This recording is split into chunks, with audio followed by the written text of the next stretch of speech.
Welcome to కేఫై TV. ఘనంగా ఆంధ్రప్రదేశ్ అవతరణ దినోత్సవం కర్నూలు జిల్లా ఎమ్మిగనూరు పట్టణం స్థానిక ఎస్ఎంటీ కాలనీ నందుగల శారదా విద్యానికేతన్ పాఠశాలలో ఘనంగా ఆంధ్రప్రదేశ్ అవతరణ దినోత్సవం జరుపుకోవడం జరిగింది.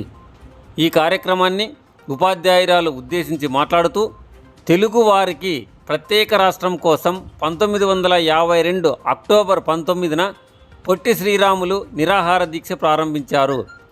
డిసెంబర్ 15న ఆయన మరణించడంతో కేంద్ర ప్రభుత్వం 1953 అక్టోబర్ 1న ఆంధ్ర రాష్ట్రాన్ని ఇచ్చింది.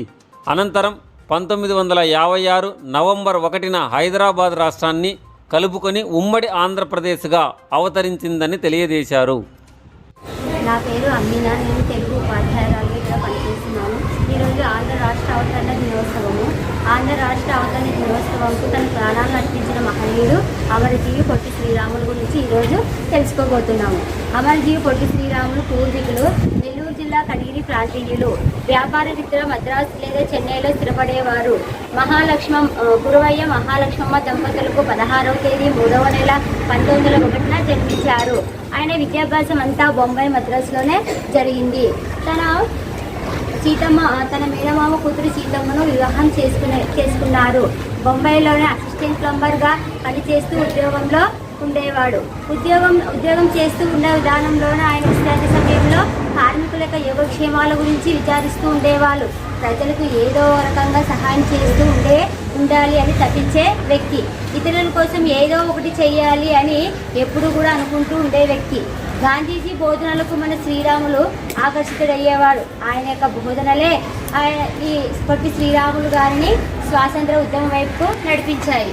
ఆయన ఉద్యోగం వదిలిపెట్టి సబర్మతి ఆశ్రమంలో చేరారు.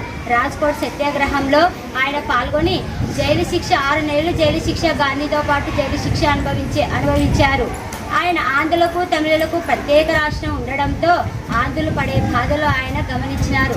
ప్రత్యేక రాష్ట్రం కావాలి అని 1911 నుంచి సభలు, సమావేశాలు, ఎన్నో తీర్మానాలు జరుగుతూనే ఉన్నాయి. కానీ ప్రత్యేక ఆంధ్ర రాష్ట్రం రాలేదు. ప్రత్యేక ఆంధ్ర రాష్ట్రం రావడం కోసము ఏదో ఒక విధంగా దృఢ సంకల్పంతో పోరాడాలి అని అనుకొని తన స్నేహితులతో నెల్లూరుకి వెళ్ళి తన యొక్క స్నేహితులతో అనేక విషయాలు చెప్పేశాడు.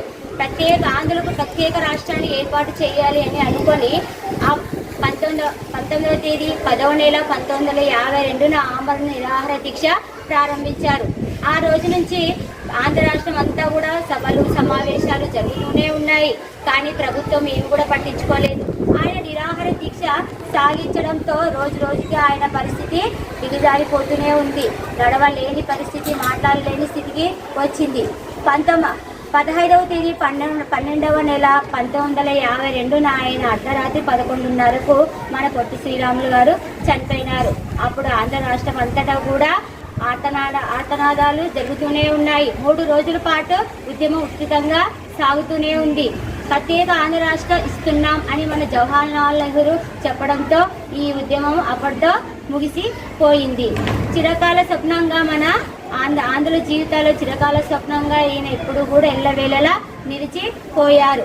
1వ తేదీ 10వ నెల 1953న కర్నూలు రాజధానిగా ఆంధ్ర రాష్ట్రం ఏర్పాటైంది. అప్పుడు మన పొట్టి శ్రీరాములు ఆంధ్రులకు అమరజీవి అయ్యారు. 1956 నవంబర్ 1న హైదరాబాద్ రాష్ట్రాన్ని కలుపుకొని మన ఆంధ్రప్రదేశ్ అవతరించింది. ఇలా మన అమరజీవి పొట్టి శ్రీరాములు ఆంధ్ర అవతరణకు ఎన్నో రకాలుగా కృషి చేసినారు. ఇంతతో నా ఉపన్యాసాన్ని ముగిస్తున్నాను.